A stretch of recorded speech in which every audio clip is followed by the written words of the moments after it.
Hello friends, welcome back our channel. இன்றைக்கி எதை பற்றின வீடியோன்னு பார்த்தீங்கன்னா, நிறைய பேருக்கு இருக்கிற காமனான டவுட் என்னன்னு பார்த்தீங்கன்னா, ப்ரெக்னென்சி சிம்டம்ஸ் எல்லாமே எனக்கு இருக்குது, ஆனால் ப்ரெக்னென்சி டெஸ்ட் பண்ணால் எனக்கு நெகட்டிவ்னு காட்டுது அப்படிங்கிறது நிறைய பேருக்கு டவுட் இருக்கும். நீங்கள் நினைப்பீங்க, ஒருவேளை அந்த டெஸ்ட்டு கிட் தான் தப்பாக இருக்குமோ, இல்லை எனக்கு ப்ரெக்னென்சி இன்னும் கன்ஃபார்மாக ஆகலையா அப்படிங்கிற சந்தேகம்லாம் உங்களுக்கு இருக்கும். அதனால தான் இந்த வீடியோவில் ப்ரெக்னென்சி டெஸ்ட்டு நெகட்டிவ் வந்தாலும் எனக்கு ஏன் இன்னும் சிம்டம்ஸ் இருக்குது, நான் ப்ரெக்னென்சியாக இருக்கிற நான் ப்ரெக்னெண்ட்டாக இருக்கிற மாதிரியான சிம்டம்ஸ்லாம் எனக்கு ஏன் வருது அப்படிங்கிறத பற்றின ஒரு 7 விதமான காரணங்கள் இருக்குது. அதை கிளியராக எக்ஸ்பிளைன் பண்ண போகிறேன். உங்களுக்கு ஏன் இந்த மாதிரியான சிம்டம்ஸ்லாம் உங்களுக்கு இருக்குது அப்படிங்கிறத பற்றி இந்த வீடியோவில் நான் தெளிவாக சொல்லியிருக்கேன். வீடியோ யூஸ்ஃபுல்லாக இருக்கும். ஸ்கிப் பண்ணாமல் கடைசி வரைக்கும் பாருங்கள். முதலாவதாக இருக்கக்கூடிய காரணம் என்னன்னு பார்த்தீங்கன்னா, நீங்கள் ரொம்ப இயர்லியாகவே டெஸ்ட் எடுத்திருப்பீங்க. இதுதான் நிறைய பேர் செய்கிற தப்பே. நம்ம யூஸ் பண்ணுற அந்த ப்ரெக்னென்சி டெஸ்ட் கிட் எப்படி வேலை செய்யும்னு பார்த்தீங்கன்னா, நம்ம யூரினில் இருக்கிற எஸ்சிஜி அப்படிங்கிற ஹார்மோனை வச்சு தான் அந்த ரிசல்ட் காட்டும். ஆனால் இந்த ஹார்மோன் நம்ம உடம்புல அதிகமாக சுரக்கிறதுக்கு கொஞ்ச நாள் ஆகும். எந்த மாதிரியான ப்ராசஸில் இந்த எஸ்சிஜி ஆரம்பிக்கும்னு பார்த்தீங்கன்னா, உங்கள் ஓவலேஷன் முடிஞ்சதுக்கு அப்புறம் கருமுட்டை ஃபெர்டிலைஸ் ஆகி அது மெல்ல மெல்ல நகர்ந்து உங்கள் கர்ப்பப்பையில் இம்ப்ளான்ட் ஆக ஆரம்பிக்கும். இந்த இம்ப்ளான்டேஷன் நடக்கிறதுக்கே 6லேருந்து 10 நாட்கள் வரை ஆகும். இந்த ப்ராசஸ் நடக்கிறதுக்கு கரு பதிஞ்சதுக்கு அப்புறம் எஸ்சிஜி அப்படிங்கிற ஹார்மோன் சுரக்கவே ஆரம்பிக்கும். அதுக்கப்புறம் தான் இந்த ப்ராசஸ் முடியறதுக்கு முன்னாடியே நீங்கள் அவசரப்பட்டு டெஸ்ட் எடுத்தால் உங்கள் உடம்புல ப்ரெக்னென்சி இருந்தாலும், நீங்கள் ப்ரெக்னெண்ட்டாக இருந்தாலுமே கிட்டில் நெகட்டிவ் தான் காட்டும். அதனால தான் டாக்டர்ஸ் எப்போவுமே என்ன சொல்கிறாங்கன்னு பார்த்தீங்கன்னா, உங்கள் பீரியட் மிஸ் ஆனதுக்கு அப்புறம் தான் நீங்கள் டெஸ்ட் எடுக்கிறது தான் ரொம்பவே கரெக்டான டைம்னு சொல்லுவாங்க. அப்போ தான் எஸ்சிஜி லெவல் அதிகமாக இருக்கும். உங்களுக்கு சரியான ரிசல்ட்டும் கிடைக்கும். 2வதா முக்கியமான காரணம் என்னன்னு பார்த்தீங்கன்னா, இந்த இம்ப்ளான்டேஷன் லேட்டா நடக்கிறது. இது நிறைய பேருக்கு தெரியாது. கருமுட்டையும் விந்தணுவும் சேர்ந்ததுக்கு அப்புறம் உங்களுடைய கர்ப்பப்பைக்குள்ளே போய் அது கரு பதியிற ப்ராசஸ் தான் இம்ப்ளான்டேஷன்னு சொல்லுவாங்க.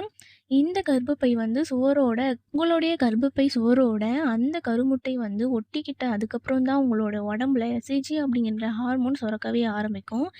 ஏன் இங்கே உங்களுக்கு குழப்பம் வருதுன்னு பார்த்தீங்கன்னா, சிலருக்கு ஓவலேஷன் நடந்ததுக்கு அப்புறமும் கர்ப்பப்பையை அடைய கொஞ்சம் அதிக நேரமே நடக்கலாம்.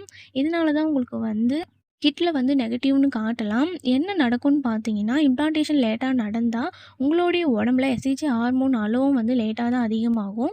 நீங்கள் அந்த டைமில் டெஸ்ட் பண்ணால் உங்களுடைய உடம்புல ப்ரெக்னென்சி நீங்கள் ப்ரெக்னெண்ட்டாக இருந்தாலுமே கிட்ல நெகட்டிவ்னு தான் காட்டும். ஸோ நீங்கள் உங்களுக்கு ஓவலேஷன் லேட்டாக நடந்திருக்கலாம். அதே போல் இம்ப்ளான்டேஷன் நடக்கிறது லேட்டாக நடந்திருக்கலாம். இது ரொம்பவே நார்மலான விஷயம் தான். அதனால் டெஸ்ட்டில் நெகட்டிவ் வந்தால் கண்டிப்பாக ப்ரெக்னென்சி இல்லை அப்படின்னு நீங்கள் முடிவுக்கு வந்துடாதீங்க. கொஞ்ச நாள் வெயிட் பண்ணுங்கள். கொஞ்ச நாள் வெயிட் பண்ணிவிட்டு அதுக்கப்புறம் டெஸ்ட் பண்ணுறது தான் ரொம்பவே சரியான டைம். 3வதாக இருக்கக்கூடிய காரணம் என்னன்னு பார்த்தீங்கன்னா, ஹார்மோனல் இம்பேலன்ஸ். உங்களுடைய உடம்புல ஹார்மோன் மாற்றங்கள் ஏற்படும் போது அது சில சமயத்தில் ப்ரெக்னென்சி சிம்டம்ஸ் மாதிரியே உங்களுக்கு ஃபீல் உங்களுக்கு தரும். இதுதான் நிறைய பேருக்கு இருக்கிற குழப்பமே. எப்படி இருக்கும்னு பார்த்தீங்கன்னா, பீரியட்ஸ் வரப்போகிற அந்த சில நாட்களுக்கு முன்னாடி உங்களுடைய உடம்புல ப்ரொஜெஸ்ட்ரான் அப்படிங்கிற ஹார்மோன் லெவல் ரொம்ப அதிகமாக இருக்கும். இந்த ஹார்மோன்னால தான் உங்களுக்கு மார்பக வலி ஏற்படுது. மூட் ஸ்விங்ஸ் வரும். பயங்கரமான டயர்ட்னஸ் வரும். இப்படிப்பட்ட எல்லா அறிகுறிகளுமே அந்த ஹார்மோன் அப்படிங்கிறது தூண்டிவிடும். இதனால் எந்த குழப்பம்னு பார்த்தீங்கன்னா, இந்த அறிகுறிகள் எல்லாமே ப்ரெக்னென்சி டைம்லேயும் உங்களுக்கு இருக்கும். பீரியட்ஸ் வர்றதுக்கு முன்னாடியும் இருக்கும். இதனால தான் உங்களுக்கு ப்ரெக்னென்சி அறிகுறி தெரியுதுன்னு நம்பிக்கையோடு டெஸ்ட் பண்ணி பார்த்தீங்க அப்படின்னா ரிசல்ட் நெகட்டிவ்னு வரும். உண்மையில் அது உங்களோட பீரியட்ஸ் வர்றதுக்கான ஒரு சிம்டம்ஸாக தான் இருக்குது. ஸோ நீங்கள் ஹார்மோன் மாற்றங்களும் ப்ரெக்னென்சி சிம்டம்ஸும் ஒரே மாதிரி இருக்கிறதுனால அறிகுறிகளை மட்டும் வச்சு நம்ம எந்த ஒரு முடிவுக்குமே வர முடியாது. இந்த ஹார்மோனல் மாற்றங்கள் எந்த ஒரு சிம்டம்ஸும் வச்சு நம்மளால் நம்ம ப்ரெக்னெண்ட்டாக இருக்கோம் அப்படின்னு சொல்லிட்டு உறுதி பண்ணிக்கவே முடியாது. அதனால் நீங்கள் மனசை போட்டு ரொம்பவே குழப்பிக்காதீங்க. ரொம்பவும் ஸ்ட்ரெஸ்ஸும் ஆகிடாதீங்க. ரொம்ப காமனான இருக்கக்கூடிய சிம்டம்ஸ் தான் இதெல்லாம் அதனால் ரொம்பவே ஹாப்பியாக இருங்க. 4வதாக இருக்கக்கூடிய காரணம் என்னன்னு பார்த்தீங்கன்னா, இந்த மன அழுத்தம், அதாவது ஸ்ட்ரெஸ்ஸு.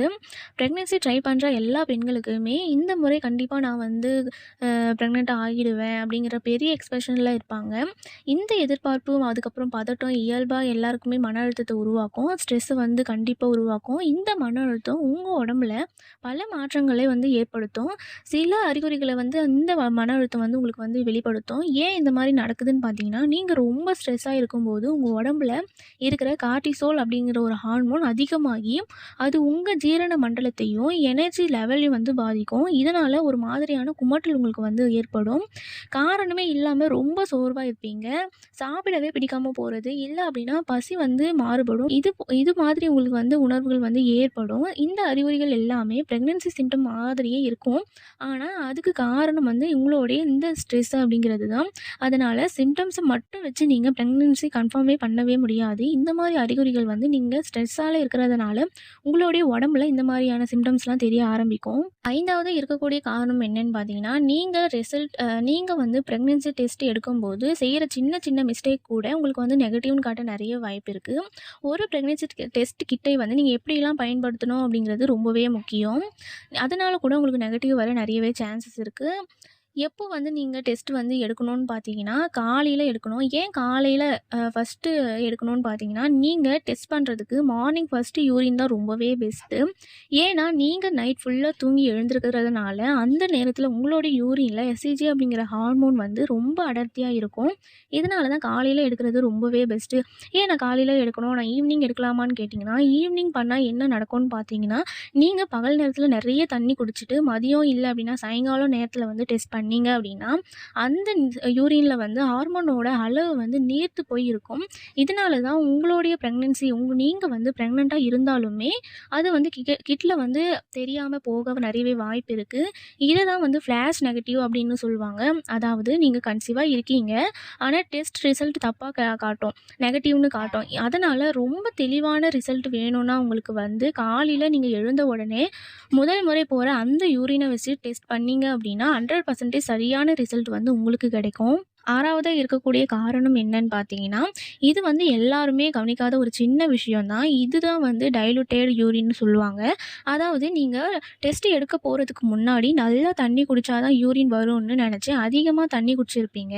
அப்படி நீங்க அதிகமா தண்ணி குடிக்கும்போது, உங்களோட யூரின் வந்து என்ன ஆகும்னு பார்த்தீங்கன்னா, ரொம்ப நீர்த்து போய் டைலூட் ஆகியிருக்கும். இதனால என்ன பிரச்சனைன்னு பார்த்தீங்கன்னா, உங்க உடம்புல எஸ்சிஜி அப்படிங்கிற ஹார்மோன் இருந்தாலும், நீங்க அதிகமா தண்ணி குடிச்சதுனால, அந்த யூரின்ல ஹார்மோனோட அளவு வந்து ரொம்ப கம்மியா இருக்கும். இதனால என்ன ஆகும்னு பார்த்தீங்கன்னா, டெஸ்ட் கிட்ல வந்து அந்த ஹார்மோன் சரியா கண்டுபிடிக்க முடியாம நெகட்டிவ்னு ரிசல்ட் காட்டிடும். இத தான் வந்து ஃபால்ஸ் நெகட்டிவ்னு சொல்லுவாங்க. அதாவது நீங்க பிரெக்னன்ட்டா இருந்தும் கிட்ல வந்து தப்பா நெகட்டிவ்னு காட்டுறது. இதுதான் வந்து ஃபால்ஸ் நெகட்டிவ்னு சொல்லுவாங்க. ஸோ, நீங்க வந்து டெஸ்ட் எடுக்க போறதுக்கு முன்னாடி ரொம்ப அதிகமா தண்ணி குடிக்காதீங்க. காலையில எழுந்த உடனே பண்ற டெஸ்ட்ல தான் ஹார்மோனோட அளவு வந்து அதிகமா இருக்க வாய்ப்பு அதிகமா இருக்கும். அதனால நீங்க என்ன பண்ணணும்னு பார்த்தீங்கன்னா, உங்களுக்கு சரியான ரிசல்ட் கிடைக்கணும் அப்படின்னா, நீங்க வந்து காலையில எழுந்து ஃபர்ஸ்ட்டு யூரின்ல டெஸ்ட் பண்ணா தான் ரிசல்ட் வந்து கரெக்ட்டான ரிசல்ட் வந்து உங்களுக்கு கிடைக்கும். 7வதா கடைசியா இருக்கக்கூடிய காரணம் என்னன்னு பார்த்தீங்கன்னா, நம்ம மேல பார்த்த எல்லா காரணங்களையும் விட, சில மருத்துவ பிரச்சனைகளையும் இந்த அறிகுறியினாலும் உங்களுக்கு வந்து நெகட்டிவ்னு காட்ட நெறையவே வாய்ப்பு இருக்கு. ஹார்மோனல் கோளாறுகள், உங்களுடைய உடம்புல ஹார்மோன் அளவு வந்து சீரா இல்லாம போறது. அதாவது உதாரணத்துக்கு என்னன்னு பார்த்தீங்கன்னா, உங்களுக்கு வந்து பிசிஓடி இருக்கலாம். இல்ல அப்படின்னா தைராய்டு பிரச்சனை இருக்கிறதுனால, உங்களுக்கு வந்து பிரெக்னன்சி சிம்ப்டம்ஸ் மாதிரியே உங்களுக்கு வந்து காட்டும். அப்புறம் நீங்க டெஸ்ட் எடுத்து பார்த்தீங்கன்னா, நெகட்டிவ்னு வர நெறையவே வாய்ப்பு இருக்கு. இல்ல அப்டின்னா உங்களுக்கு வந்து இர்ரெகுலர் பீரியட்ஸா இருக்கலாம். இல்ல வந்து பீரியட்ஸ் டேட் வந்து அடிக்கடி தள்ளி தள்ளி போறதுனால கூட உங்களுக்கு வந்து பிரெக்னன்சி சிம்ப்டம்ஸ் மாதிரி ஃபீல் ஆகலாம். இந்த மாதிரி நேரங்கள்ல உங்களுக்கு பிரெக்னன்சி சிம்ப்டம் மாதிரியே ஒரு ஃபீல் இருந்தாலும், அது உண்மையிலேயே பிரெக்னன்சி இல்லாம கூட இருக்கலாம்.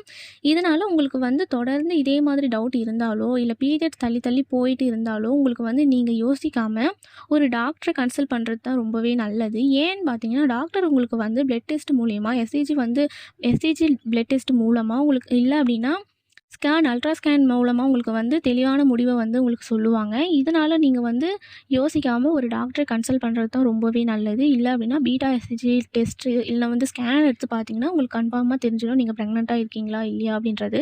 இப்போ வந்து உங்களுக்கு ஒரு பெரிய சந்தேகம் இருக்கும். இவ்வளவு சிம்ப்டம்ஸ் இருக்கு. டெஸ்ட்ல நெகட்டிவ்னு வந்திருக்கு. இப்போ நான் என்ன பண்ணணும்னு கேட்டிங்கன்னா, ஒரு முக்கியமான விஷயம் என்னன்னு பார்த்தீங்கன்னா, உங்களுக்கு பிரெக்னன்சி சிம்ப்டம்ஸ் நல்லாவே தெரியுது. ஆனா ரிசல்ட் நெகட்டிவ்னு வந்திருக்குன்னா, அவசரப்பட்டு திரும்ப திரும்ப டெஸ்ட் எடுத்துக்கிட்டே இருந்தீங்க அப்படின்னா, அது உங்களுக்கு வந்து இன்னும் மேல மேல மன அழுத்தம் அதாவது ஸ்ட்ரெஸ் வந்து இன்னும் அதிகமாக்கி விட்டுரும். நீங்க வந்து இப்போ என்ன செய்யணும்னு பார்த்தீங்கன்னா, ஒரு 2 நாள் இல்லனா வந்து 3 நாள் வரை பொறுமையா வெயிட் பண்ணுங்க. ஏன்னா, இப்போ வந்து உங்க உடம்புல ஹார்மோன் அளவு வந்து கம்மியா இருக்கும்.